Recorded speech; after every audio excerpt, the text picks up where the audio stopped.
The Great Hall of Harmony Prime was silent. Park Yuna stood alone in the center of the chamber, surrounded by 12 towering platforms where the Galaxy Council sat in judgment. Each platform held a representative from one of the elder species beings who had ruled the galaxy for thousands of years before humanity ever looked up at the stars. Yuna kept her back straight and her hands steady. She had practiced this moment 100 times. She had memorized every word, every argument, every piece of evidence that proved humanity deserved full membership in the Galactic Union. 50 years of probation. 50 years of following every rule, meeting every requirement, proving again and again that humans could be trusted. Today was supposed to be the day that ended. High Arbiter Torvax rose from his platform. He was old, even by his species standards, his gray skin hanging loose from his bones, his 4 eyes clouded with age, but his voice was still strong, still sharp, still full of the authority that came from leading the council for 3 centuries. "Ambassador Park," he said, "you have come before this council to request full membership for your species in the Galactic Union. Before we vote, the charges against humanity will be read." Charges. Yuna felt her stomach tighten. They were calling it charges. Now. A holographic display appeared in the center of the chamber, showing data and images that Yuna recognized. Human colony ships. Human cities. Human children in schools. Human soldiers in peacekeeping missions. "Humanity expands too quickly," Torvax read. "In 50 years, they have established 47 colonies across 3 star systems. Their population has grown by 400%. This rate of growth is unprecedented and destabilizing." Yuna wanted to speak, to explain that humans lived short lives and had to make the most of their time, but she knew she had to wait. "Humanity adapts too aggressively," Torvax continued. "They modify their own biology to survive in hostile environments. They alter ecosystems to suit their needs. They do not wait for natural processes. They force change." The images shifted to show human scientists and engineers, human technology, human innovations, things that Yuna was proud of, things that had helped other species solve problems they had struggled with for centuries. Humanity shows dangerous unpredictability in their problem-solving methods. They do not follow established procedures. They improvise. They take risks. They break rules and call it creativity. Now Torvax looked directly at her. "These traits may seem harmless in isolation, but together, they create a pattern. Humanity is not like the other species of this union. Humanity is chaotic, uncontrollable." Finally, he nodded to her. Yuna took a breath. This was her moment. Everything depended on what she said now. "High Arbiter," she began. "Honored members of the Council, I have heard these concerns before. I have answered them before. But I will answer them again, because I believe that truth deserves repetition." She stepped forward, and the holographic display changed to show her own images. Human doctors treating patients on alien worlds. Human artists whose work hung in galleries across the galaxy. Human diplomats who had negotiated peace between species that had been at war for generations. Yes, we expand quickly. Because we have learned that life is short and precious. We do not have centuries to wait. We must act while we can. But we do not expand at the expense of others. We have never taken what was not freely given. She moved to the next image. Yes, we adapt. Because we have learned that the universe does not care if we survive. We must fight for every breath, every day, every future. But we do not adapt alone. We share what we learn. We teach what we discover. We lift others up with us. Now her voice grew stronger. And yes, we are unpredictable. Because we have learned that the old ways are not always the best ways. We ask questions. We challenge assumptions. We imagine what could be, not just what is. And because of this, we have solved problems that the elder species could not solve. We have cured diseases. We have created new technologies.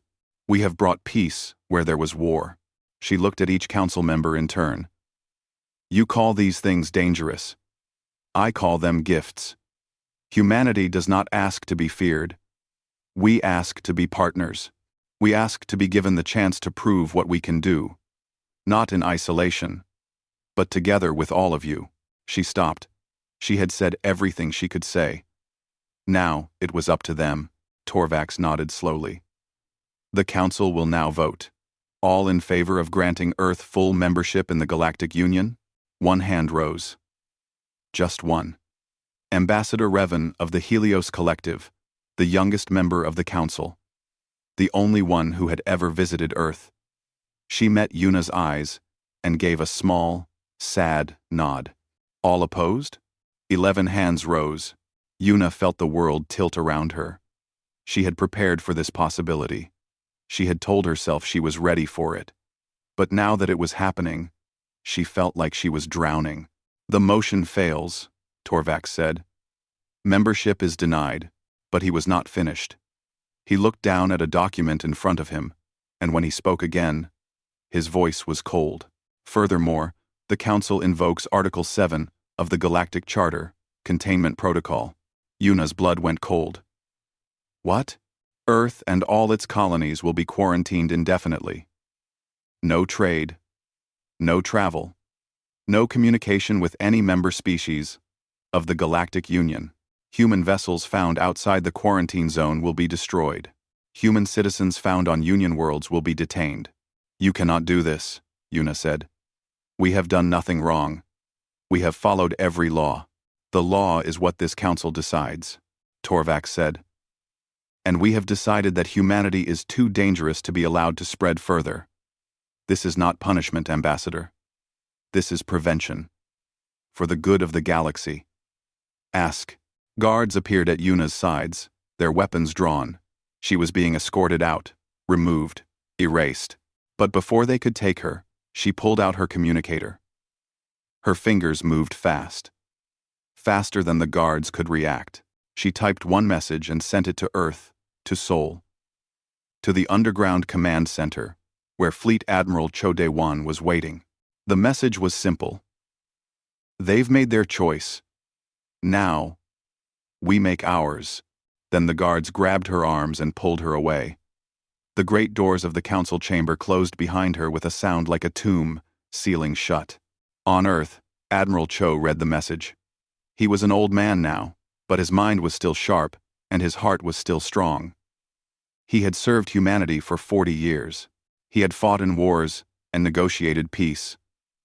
He had hoped, truly hoped, that this day would end differently. But he had prepared for this. He stood in the command center, surrounded by his officers. The best and brightest humanity had ever produced. Scientists, engineers, soldiers, strategists. They had been working in secret for years, preparing for the possibility that the galaxy would turn against them. Now that day had come. Cho looked at the faces around him. Young and old. Men and women. All of them waiting for his word. They think they have caged us, he said quietly. They think they have cut us off from the stars. They think we will wither and die in silence. He straightened his shoulders. They do not know us. They do not understand what humans do when we are cornered. When we are threatened. When we are told that we have no future. One we do 7 line. One we do 7 line. He turned to his chief of staff. Begin. Project Horizon. All divisions, all resources, full activation. The officer nodded and began issuing orders. Around the room, screens lit up. Communications went out to every colony, every research station, every hidden facility that the Union did not know existed. Cho looked up at the ceiling, as if he could see through it to the stars beyond. You voted against us, he said softly. That was your final error. The quarantine began on a Tuesday. By Wednesday, the last human ships had returned to Earth space.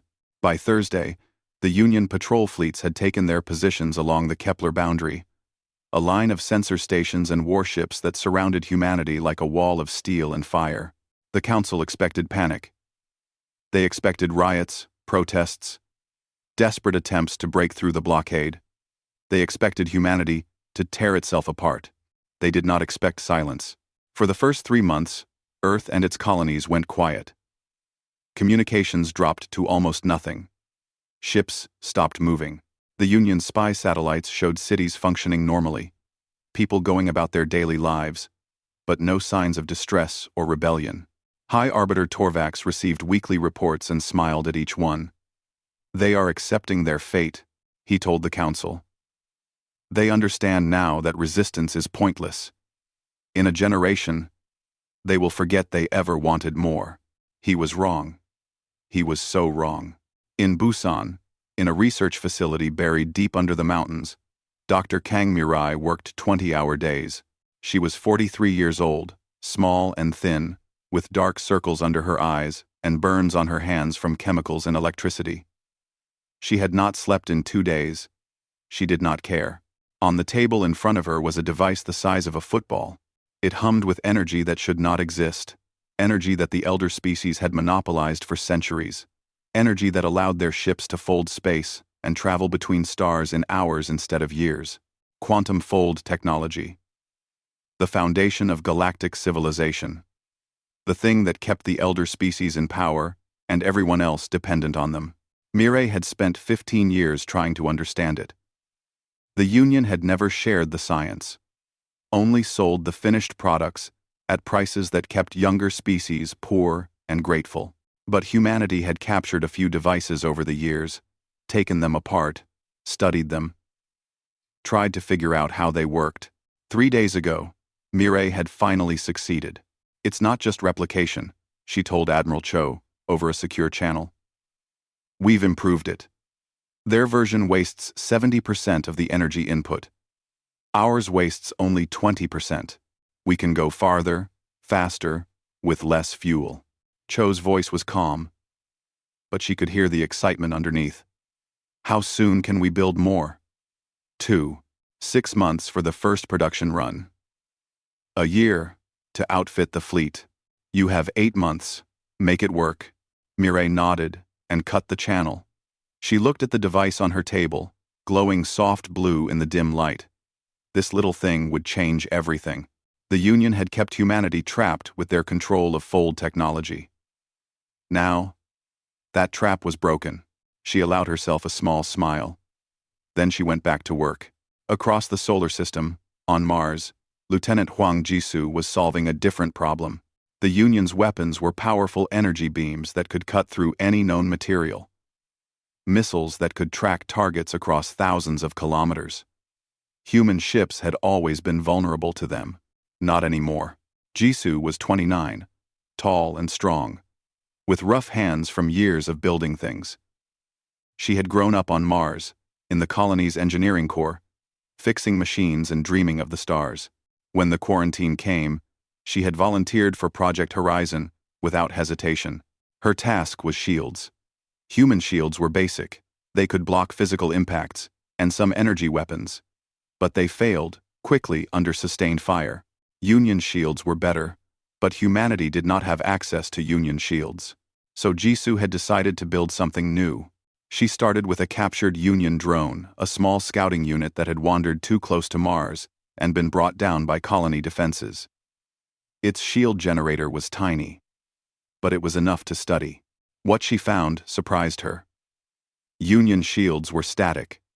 They had one setting, one strength, one frequency. If you hit them hard enough and long enough, they broke. But what if shields could learn? Jisoo spent 6 months building a prototype. A shield that analyzed incoming attacks and adjusted itself in response. Change frequency to match energy weapons. Increase density to block physical impacts. Shift and adapt with every hit, becoming stronger instead of weaker. The first test was a disaster. The second was worse. The third destroyed half her lab. The fourth worked. Admiral Cho came to Mars personally to see the demonstration. Jisoo stood in the testing chamber, wearing her prototype shield generator on her back, while a dozen weapons fired at her from all directions. Energy beams, bullets, explosives. The shield flickered and shifted around her, changing color and density with each attack, absorbing everything. When it was over, she had not taken a single hit. Cho walked up to her, his old face showing something she had never seen before. "Hope, how many can you build?" he asked. "As many as you need," she said. "Give me the resources, and I will give you an army that cannot be killed." While Mirai and Jisoo worked on technology, Captain Shin Tae-woo worked on intelligence. He was the commander of Earth's new stealth fleet ships, so advanced that they did not officially exist. They were small, fast, and invisible to every sensor the Union had. Tae-woo was 51, quiet and careful. A man who thought before he spoke and planned before he acted. He had been a warship captain for 20 years before the quarantine, and he had fought in 3 border conflicts against Union species who thought humans were easy targets. Now he was a ghost. His mission was simple. Learn everything. Map the Union's patrol routes. Find the gaps in their sensor networks. Identify their supply lines, their communication hubs, their political weaknesses. He ran his operations from a small ship called the Silent Wind, with a crew of 20 who had all volunteered for missions they might not return from. They slipped through the Kepler boundary like shadows, moving through Union space without leaving a trace. What they found was useful. The Union was not as strong as it pretended to be. The elder species had grown comfortable in their power, lazy in their security. Their patrols followed predictable patterns. Their sensor networks had blind spots. Their political alliances were fragile, held together by fear and self-interest rather than trust. Tae-woo sent detailed reports back to Admiral Cho. Weaknesses, opportunities, plans. "They think we are trapped," he told his crew one night, as they drifted in the darkness between stars. "They think we are beaten, but we are not trapped. We are preparing, and when we are ready, they will learn what it means to underestimate humanity." Back on Earth, Minister Lee Soo-jin was fighting a different battle. She was in charge of resources, making sure that humanity could survive without Union trade, that the colonies could feed themselves, that the factories could keep running. It was the hardest job she had ever done, and she was winning. Soo-jin was 60, a career politician who had spent her life managing budgets and negotiating deals. When the quarantine came, everyone said it was impossible. Humanity depended on Union trade for rare materials, advanced medicines, specialized technologies. Without those things, civilization would collapse. Soo-jin refused to accept that. She reorganized everything. Farms were expanded. Mines were reopened. Factories were rebuilt to produce what had previously been imported. Colonies that had specialized in one thing learned to do many things. Waste was recycled. Nothing was thrown away. It was hard. People complained. Industries that had been comfortable were forced to change. But Soo-jin pushed and pushed and pushed, and slowly, month by month, humanity became self-sufficient. By the end of the first year, Earth and its colonies needed nothing from the Union. Nothing at all. Admiral Cho gathered his senior staff for a briefing 18 months after the quarantine began. Mirai was there, and Jisoo, and Tae-woo, and Soo-jin, and a dozen others who had given everything to Project Horizon. "Report," Cho said. Mirai spoke first. "The fold drives are ready. We can outfit 5,000 ships within 2 months. Jisoo was next. Adaptive shields are in full production. Every combat vessel will have them. Then Tae-woo. I have mapped their entire defensive network.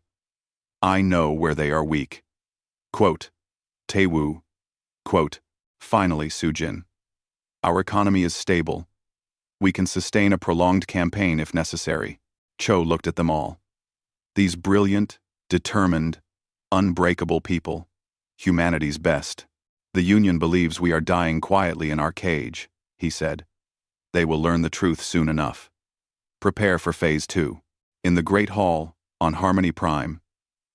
High Arbiter Torvax read his weekly report on humanity and saw nothing but silence and compliance. He had no idea that the silence was not surrender. It was the sound of humanity getting ready. The first sign that something had changed came on a quiet night in Union space. 3 patrol ships were making their regular sweep along the Kepler boundary, the same route they had followed every week for 2 years. Their sensors showed nothing. Their communications were normal. Their crews were bored. Then they vanished. No distress signal. No explosion. No debris. The 3 ships simply stopped transmitting. And when a search team arrived 12 hours later, there was nothing to find. Empty space. Cold stars. Silence. High Arbiter Torvax read the report and frowned. Equipment failure, he decided. Old ships, lazy maintenance. He ordered an investigation and forgot about it. 2 weeks later, Union Station Calyx went dark. Calyx was one of the largest trading hubs in the galaxy, a massive structure orbiting a gas giant, home to 50,000 permanent residents and millions of visitors every year. It was a symbol of Union power and prosperity. For 6 hours, no one could reach it. Communications were dead. Ships that approached were turned away by automated defenses. The Council sent emergency teams. Prepared for disaster. A reactor explosion. A terrorist attack. A plague. What they found was stranger. The station was fine. Everyone was alive. Nothing was damaged, but the entire computer system had been wiped clean. Every file. Every record. Every database.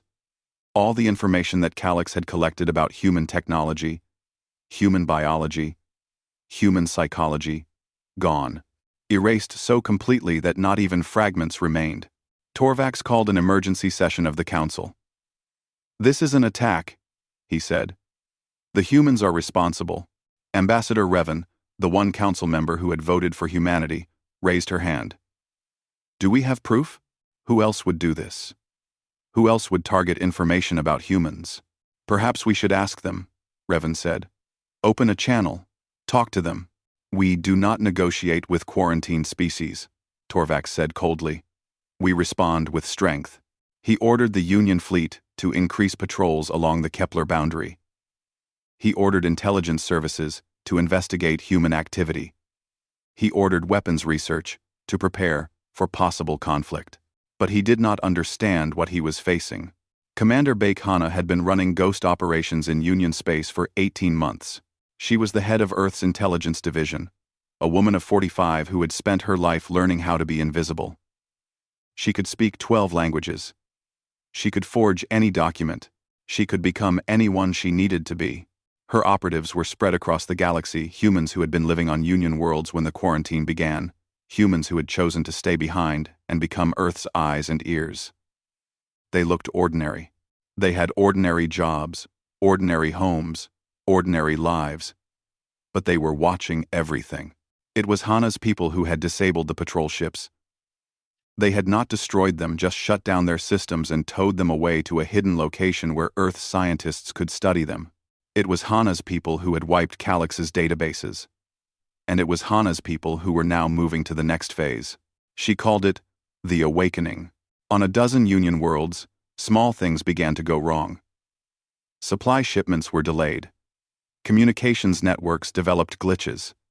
Political allies received false information that made them distrust each other. Nothing big, nothing obvious. Just enough to create confusion, suspicion, doubt. The Union's strength came from its unity. 12 elder species working together, sharing resources, supporting each other. Hana's job was to crack that unity, to plant seeds of conflict that would grow over time. And it was working.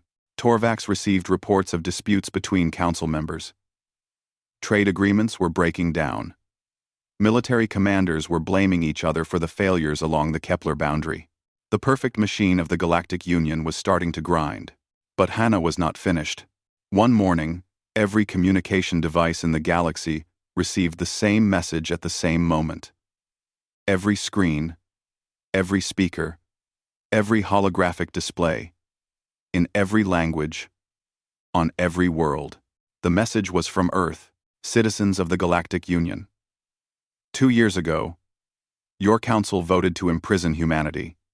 They told you we were dangerous. They told you we needed to be contained. They told you that this was for your protection. They lied. We asked for partnership. We offered friendship. We wanted only to stand beside you as equals, to share what we have learned, to build a better future together. Your council refused. Your council chose fear over hope. Your council locked us away and called it justice. But you cannot cage what you do not understand. And you do not understand humanity. We are still here. We are stronger than ever. And we are giving you one chance to reconsider. Tell your council to end the quarantine. Tell them to talk to us. Tell them that there is still time to choose peace. Or do not. The choice is yours. But know this. We will not stay in our cage forever.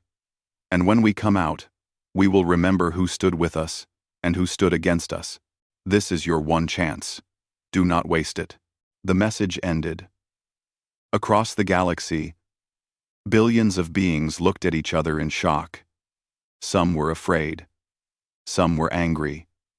Some, more than the council wanted to admit, were curious. On Harmony Prime, Torvax watched the message 3 times. His 4 eyes were hard with fury. This is a declaration of war, he said. It is a request for negotiation, Revan argued.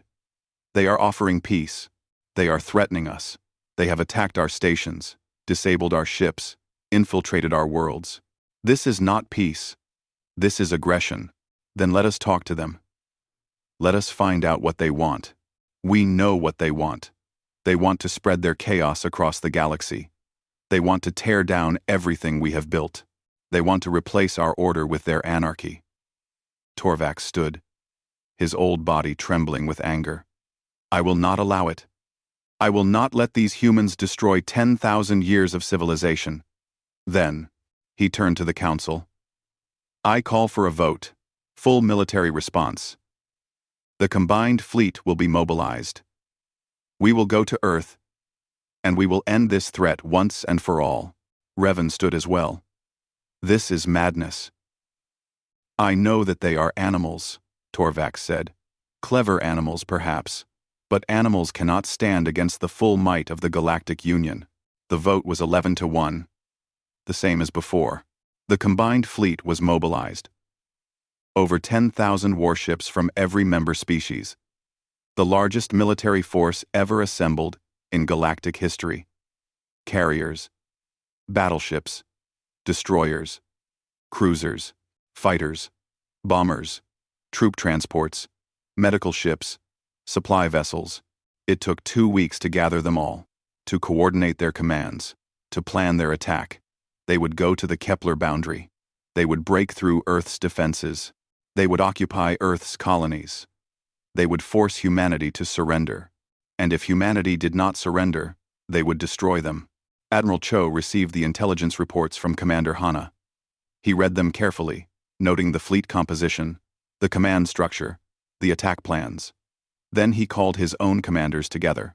Captain Shin Tae-woo, Lieutenant Huang Jisoo, Pilot Oh Yarim, the best fighter pilot in the fleet, and dozens of others, the men and women who had spent 2 years preparing for this moment. They are coming, Cho said simply. 10,000 ships. They expect to crush us. He looked at the faces around him, young and old, scared and determined, all of them ready.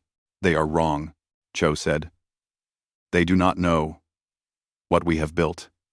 They do not know what we can do. They think they are coming to execute a prisoner. They are coming to meet an enemy they cannot imagine. He activated a holographic display showing Earth's hidden fleet. 5,000 ships, equipped with fold drives that outperformed anything the Union had. Protected by shields that adapted and learned. Armed with weapons that Earth scientists had spent 2 years perfecting. We are outnumbered, Cho said. But we are not outmatched. We have technology they have never seen. We have tactics they cannot predict. We have something to fight for. He straightened his shoulders. Tomorrow, the combined fleet arrives at the Kepler boundary. Tomorrow, they will learn what humanity can do. Tomorrow, we show them that their vote was the worst mistake they ever made. The commanders nodded. The room was silent. The time for words was over. The time for war had come. The combined fleet arrived at the Kepler boundary at dawn, Earth time. 10,000 warships in perfect formation, their hulls gleaming in the light of distant stars. The largest military force ever assembled in galactic history. The pride of the Galactic Union. Fleet Commander Vaser of the Melian Dominion stood on the bridge of his flagship, the Eternal Judgment. He was old and experienced, a veteran of a dozen campaigns against rebellious species. He had crushed uprisings on 6 worlds. He had never lost a battle. He did not expect to lose this one. His orders were simple. Break through Earth's defenses. Destroy their military capability. Force their surrender. If they refuse to surrender, eliminate them. The Council had been clear humanity was a threat that could no longer be tolerated. Vaser looked at the tactical display. The Kepler boundary was a ring of sensor stations and defense platforms surrounding Earth space. Beyond that, according to intelligence reports, were perhaps 1,000 human warships. Old vessels, outdated technology, no match for Union firepower. Begin the advance, Vaser ordered. The combined fleet moved forward. 10,000 ships crossing the boundary line, entering Earth space. Their weapons were charged. Their shields were active. Their crews were ready for whatever resistance the humans could offer. What they found was empty space. New defense platforms, new sensor stations, new human ships. Nothing. Vaser frowned. Where are they? His sensor officer checked the readings. I am not detecting any human vessels, Commander. The area appears to be abandoned. They are hiding, Vaser said. Find them. The fleet pushed deeper into Earth space. Still nothing. Just empty darkness and cold stars. Vaser felt a small knot of unease in his stomach. This was wrong. The humans should be here. They should be trying to stop him. Then his communications officer spoke. Commander, we are receiving a transmission. It is coming from everywhere. Put it through. A voice filled the bridge. Human. Male. Calm. This is Fleet Admiral Cho Daewon of Earth Command. You are entering human space with hostile intent. Turn back now, and we will allow you to leave peacefully. Continue forward, and you will face the consequences of your council's decision. Vaser almost laughed. This is Fleet Commander Vaser of the Combined Fleet. You are in no position to make threats, human. Your space belongs to the Galactic Union now. Surrender your forces, and we will spare your civilian population. There was a pause. Then the voice came again. We gave you a chance. Remember that. The transmission ended.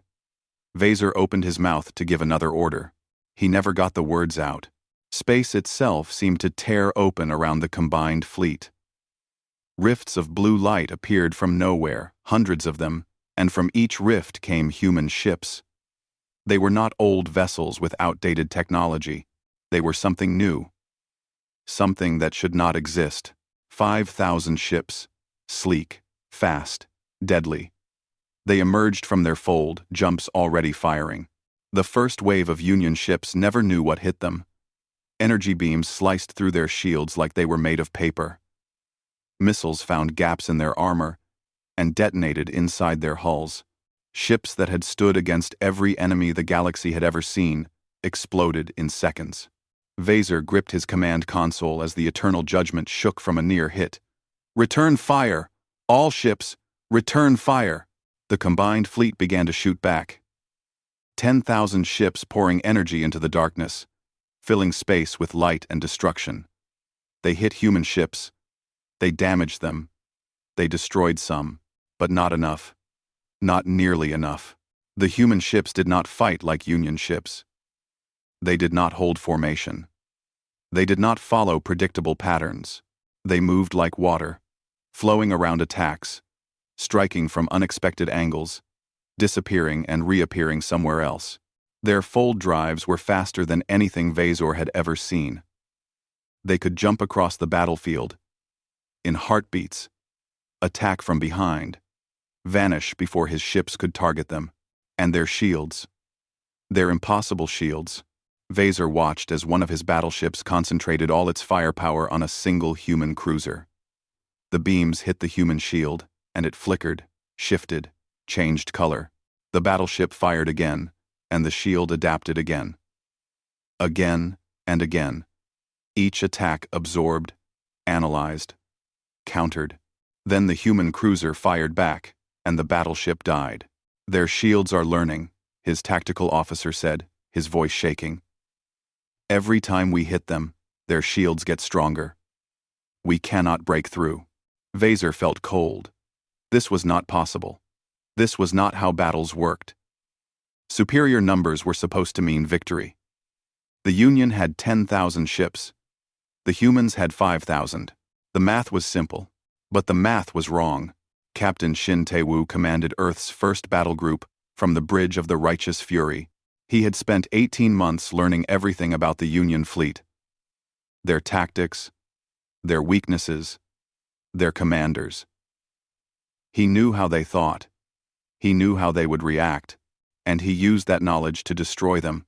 Group 3. "Fold to coordinates 774, he ordered. Group 5. Flank right. Group 8. Target their command ships. His ships moved like one organism, coordinated by quantum-linked communications that the Union could not jam or intercept. They struck at weak points, avoided strong ones, created chaos in the Union formation. The Union ships were designed to fight in formation, supporting each other, combining their firepower. Tae-woo broke their formations apart. He isolated ships. He forced them to fight alone, and alone, they died. Lieutenant Hwang Jisoo watched the battle from the engineering bay of the Unbreakable, monitoring her adaptive shields in real combat for the first time. Every hit that came in was data. Every attack was a lesson. The shields learned and grew stronger, just as she had designed them. She saw Union weapons that should have destroyed her ship splash harmlessly against barriers that had not existed 10 seconds before. She saw energy that should have torn through armor, absorbed, and dispersed. Her creation was working. Her shields were saving lives. But the best moment came later, when a Union destroyer concentrated all its weapons on the Unbreakable and fired everything it had. The shield flared bright blue, then gold, then white, and held. The destroyer exhausted its energy reserves. Before it could recharge, the Unbreakable's weapons tore it apart. Jisoo allowed herself a small smile. In the fighter wings, pilot Oh Yerim was having the time of her life. She was 26 years old, the best pilot in Earth's fleet, and she had trained for this moment since she was 16. Her fighter was an extension of her body. Her weapons were extensions of her will. She led her squadron through the heart of the battle, weaving between capital ships, dodging fire, striking targets with perfect precision. She had killed 14 Union fighters in the first hour. By the third hour, she had lost count. But she had a special mission. Admiral Cho had given it to her personally. "Take out the flagship," he had said. "Cut off the head, and the body will fall." The eternal judgment was in the center of the Union formation, surrounded by escort ships. Getting to it should have been suicide. Yerim did it anyway. She led her squadron in a fold jump that put them inside the escort perimeter, appearing from nowhere just kilometers from the flagship's hull. The Judgment's point defense guns opened fire, but Yerim was too fast, too agile. She flew through the barrage like it was not there. Her squadron deployed EMP charges along the flagship's spine, specially designed devices that Jisoo's team had built to overload Union power systems. They attached to the hull and detonated in sequence, sending cascades of electricity through the ship's systems. The Eternal Judgment went dark. Its weapons stopped firing. Its engines stopped burning. It drifted, helpless, blind. Commander Vazor stood on his dead bridge, surrounded by dark screens and silent consoles. Emergency lights flickered. Officers shouted in confusion. The most powerful warship in the galaxy was a floating coffin. He knew then that he had lost. Not just the battle. Everything. The combined fleet fought for 9 hours. By the end, they had lost over 6,000 ships. Humanity had lost 800. Admiral Cho gave the order to cease fire. He broadcast to the surviving Union. Ships battered, broken, terrified. This is Admiral Cho. The battle is over. You are defeated, but you are not destroyed. Go home. Tell your council what you saw today. Tell them what humanity can do. Tell them this was mercy. He paused. Tell them the next time will not be. The survivors fled. They ran for the Kepler boundary, with everything their damaged engines could give. They did not look back. On the eternal judgment, still drifting, still dark, Commander Vaser sat in his command chair and stared at nothing. His fleet was gone. His pride was gone. Everything he had believed about humanity, about the Union, about the natural order of the galaxy gone. The humans had let him live. He did not understand why, but he would deliver their message. He would tell the council exactly what had happened, and maybe, finally, they would listen. The Great Hall of Harmony Prime had never been so quiet. The 12 platforms of the Galaxy Council were full, but no one spoke. They sat in their seats and waited. And for the first time in 10,000 years, they were afraid. Commander Vaser had delivered his report. He had stood before them with his uniform torn and his body bruised, and told them exactly what had happened at the Kepler boundary. 6,000 ships destroyed. The greatest fleet in galactic history, broken in 9 hours by an enemy they had dismissed as animals. They let me live, Vaser had said. They could have killed us all, but they chose not to. They wanted me to tell you. They wanted you to know. High Arbiter Torvax had listened in silence. His 4 eyes were fixed on some point in the distance, seeing nothing. Everything he believed, everything he had built his life on, had crumbled around him. The humans were supposed to be weak. They were supposed to submit. They were supposed to prove that his decision was right. Instead, they had proved that he was a fool. Now a ship was approaching Harmony Prime. A human ship. Ambassador Park Yuna was coming back. The great doors of the council chamber opened, and Yuna walked in. She was not alone. Behind her came Admiral Cho Daewon, his uniform crisp and his bearing straight, despite his age. And behind him came the others. Dr. Kang Mirei, Captain Shin Taewoo, Commander Baek Hana, Lieutenant Hwang Jisoo, and Pilot Oh Yerim. The faces of humanity's transformation. The people who had turned a trapped species into a galactic power. Yuna walked to the center of the chamber and stopped. She stood in the same spot where she had stood 2 years ago. When the council had voted to cage her people, she remembered the fear she had felt then. The desperation, the helplessness. She did not feel those things now. High Arbiter, she said. Members of the council. 2 years ago, you voted against Earth. You called us dangerous. You called us chaotic. You called us a threat to the galaxy. She paused. You were right. Torvax looked at her with something like confusion. We are dangerous. Yuna continued. To anyone who tries to cage us. We are chaotic. To anyone who thinks they can control us. We are a threat. To anyone who believes that power gives them the right to oppress the weak. She let the words hang in the air. But we are not a threat to peace. We are not a threat to cooperation. We are not a threat to anyone who treats us with respect. She stepped forward. You expected us to die quietly. Instead, we grew stronger. You sent your fleet to destroy us. Instead, we destroyed your fleet. You have nothing left to fight us with. Your military is broken. Your economy is failing.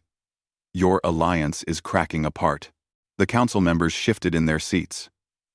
Some looked angry. Some looked ashamed. All of them looked scared. "We could conquer you," Yuna said. "We have the power. We have the technology. We have the will. We could take everything you have built and make it ours." She shook her head. "But we will not, because that is not who we are. We did not want war. We did not want domination. We wanted partnership. We wanted to stand beside you as equals, to share what we have, to build something better together." She looked at Torvax directly. "We still want that. But not on your terms. On ours." Admiral Cho stepped forward and handed her a document. She held it up for the council to see. "These are our terms for peace," she said. "They are not negotiable." She began to read. First, Article 7 of the Galactic Charter is abolished. Permanently. No species will ever be contained again. No species will ever be caged, quarantined, or isolated because you are afraid of them. Torvax opened his mouth to object, but Yuna kept talking. Second, the council will be restructured. Every species in the galaxy will have one vote, regardless of age, power, or influence. The elder species will no longer rule alone. Everyone will have a voice. Now other council members were stirring, but still Yuna continued.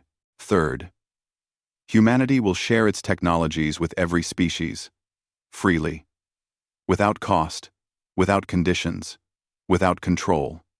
Fold drives, adaptive shields, everything we have developed, we will give it all away. This caused real surprise. Even some of the humans behind Yuna looked startled. Fourth, a new charter will be written for the Galactic Union. A charter based on cooperation, not control. On partnership, not domination. On hope, not fear. She lowered the document. These are our terms. Accept them, and there will be peace. Reject them, and we will leave you to face the galaxy alone. A galaxy that now knows you can be beaten. Silence. Long, heavy silence. Then Torvax spoke. His voice was tired, old, broken. "Why?" he asked. "You have the power to take everything. Why do you not use it?" Admiral Cho answered. He stepped forward, and his voice was calm and steady. "Because we remember what it felt like to be powerless. We remember what it felt like to beg for respect and receive contempt. We remember what it felt like to be told that we had no future, that we were less than others, that we did not matter." He looked at Torvax with something that might have been pity. "We are not here to replace you. We are not here to become what you were. We are here to make sure that no species ever feels the way you made us feel. No one should be caged. No one should be dismissed. No one should be told that they are not good enough." He stepped back. "That is why we offer mercy. Because we are better than you were. Because we have to be." Torvax stared at him for a long moment. Then, he looked at the document in Yuna's hands. Then, he looked at the other council members. "We must vote," he said quietly. Ambassador Revan stood. "I vote to accept the terms." One by one, the others stood. Some quickly, some slowly, some with relief, some with shame. But they all stood. All 11 of them. Torvax was the last. He rose from his platform on shaking legs and looked at Yuna. "The vote is unanimous," he said. "We accept your terms." Yuna nodded. "Then we have work to do." 1 year later, the Galactic Union became the Galactic Federation. The old council was dissolved.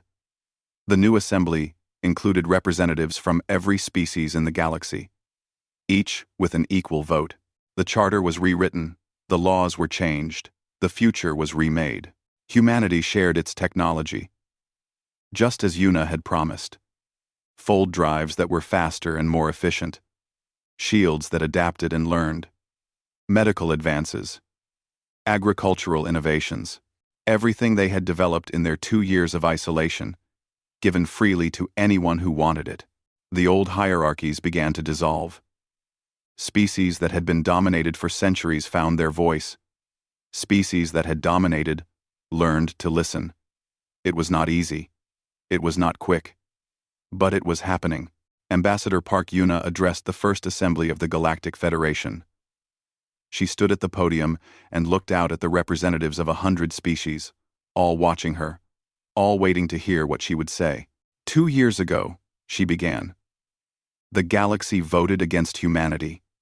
They called us dangerous. They called us chaotic.